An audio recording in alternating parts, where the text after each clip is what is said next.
It's Jaquetta Williams for another segment of When COVID Taught You. Now, this one right here, I'm the big sis. I call her baby sis.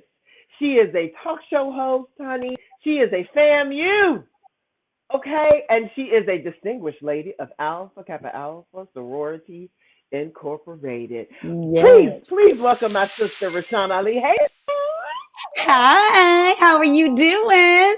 I feel so good to have you here. Distinguished ladies of AKAs, baby. What has COVID taught you? Wow. COVID has taught me how to really live in the moment because, I believe going into this, the whole world was like, oh my God, I'm so tired. I just need a break. People always talked about needing a break and it's too much. If I could just have one, if I could just work from home, or if I could just have a day off. So we got exactly what a lot of Americans, working Americans, had been complaining about. We just got it in a way that we never saw coming. So with that, it just taught me how to really just be still because we don't have control over any of this. It also taught me that what you think is supposed to be your aha moment or the thing that I thought Sister Circle was it. That was going to be my thing. And it was for 3 seasons, but then we got canceled. But then that allowed so many other doors to open. So it's just, it's like literally learning how to navigate life, but understanding how beautiful the moment is. That is what this pandemic, COVID-19, has truly taught me. It's funny that you mentioned Sister Circle being canceled because just recently I talked to makeup artist Kelvin Myers about the same thing Okay. and his reaction to that. And when you initially heard that it was canceled, your first thought was what? And then what did it graduate to? Oh, I was devastated. I really was because we had a very special platform, for Black women, and then we all had different unique voices, and so I think that we were able to kind of tap into whoever that woman was, whoever said something, it probably resonated with a group of women, or and then just allowing us to express ourselves and open ourselves up to allow people to know who aren't Black women, that we're really more alike than we are different. But Black women do have a very unique experience. So when I heard it, at first I said, oh, how convenient, how convenient that we got let go.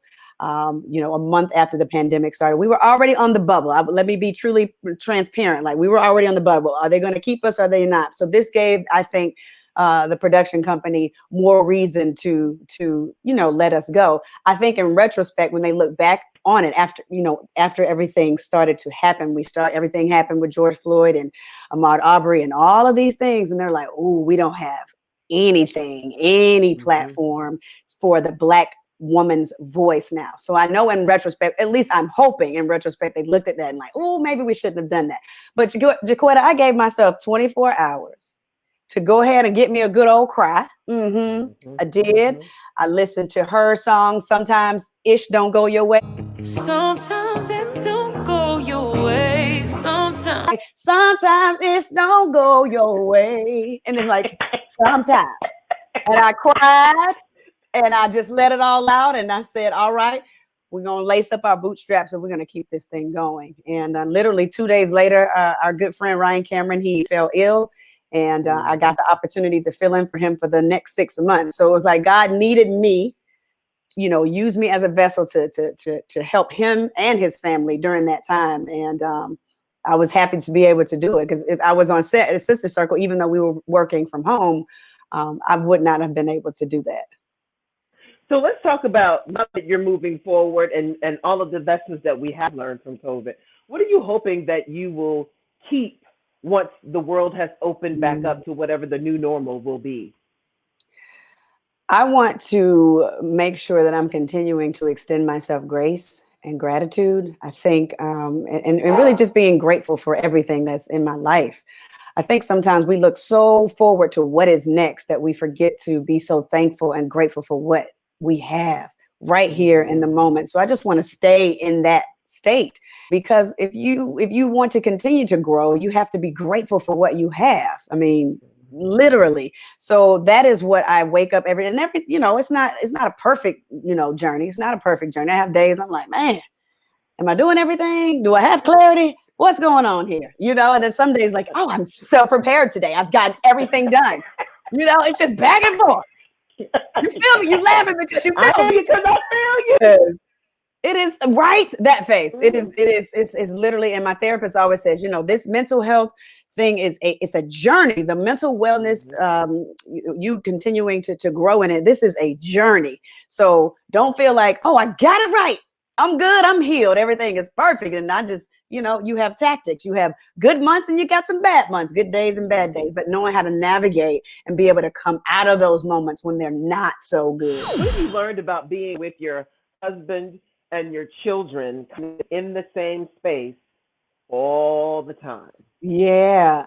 Um, for me, it was a moment, or it's been a time where I can reconnect, honestly, with especially my daughters. My older daughter is now 14 and my younger daughter is 11, but obviously, I've been so busy working, I wasn't able to take them to school or help prepare their lunches or breakfast for quite some time. And, I've done morning radio. So there would be times when I would be here for a few years when when radio wasn't in the picture, and I get back on television and that's a morning show. So I wasn't privy. I wasn't, I didn't get the opportunity to do that with my girls. Just having a little bit more time because you don't get this time back. It was good for me, and it was also good for my husband and I. It hasn't been a like, oh my God, Lord, I hate going again. It hadn't been that. Good. We are definitely blessed. We were able to spend time together doing things that we had never really done together, like Mhm. yard work and getting the plants together. The pause has been good for us, the reset, because I got time back that I would have not had. I've learned a lot about myself throughout this pandemic as well, just knowing how or trying not to be judgmental in Mhm. how other people in general express themselves and who they are, and trying to not buy into societal norms. And nobody gives you a handbook on this parenthood thing. I cry all the time. Like, did I say the right thing just now? What did I just Mhm. do? Am I allowing her Mhm. to be freely who she is?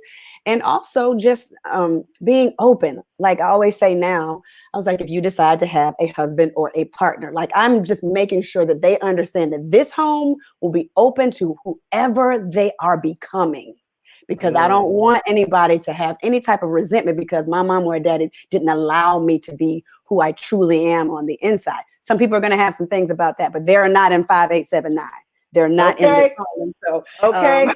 I'm just trying to develop whole human beings. Mhm. Beings is very Mhm. important. Beings. What's next for you, Rashawn? After Wow. Sister Circle, and what do you want to do next? So if you were in my meditation room yesterday, I'm like, clarity, just clarity on whatever that is. Right. But just like you, Jaquetta, we have been blessed with a plethora of talent. And this is Mhm.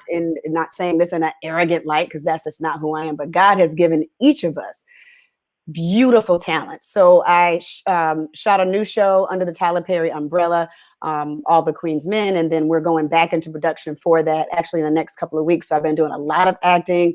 I'm in a new movie that's going to be on Netflix called The Drone That Stole Christmas. So about to shoot that, and so just really, and I'm also writing. I eventually want to produce and write my own show. So just really kind of in that lane, really just I am open to Mhm. whatever is supposed to be for me. I'm hustling and I'm flowing. So Mhm. those two words have a different meaning to me, because I think you can flow and hustle at the same time. So Yes. I'm allowing things to come, but also moving so that when they come, I'm there to catch them. Out of every bad thing comes such great things as if you're paying attention to it. So COVID could be, not so great, but it can also be a blessing. And I think that sounds like what we've been able to strike when it comes to COVID. Thank you so much for being a Absolutely. part of What Has COVID Taught You. We will I be love looking it. for you. And if people want to know, is there a website? Is what, how can they, keep in contact with you?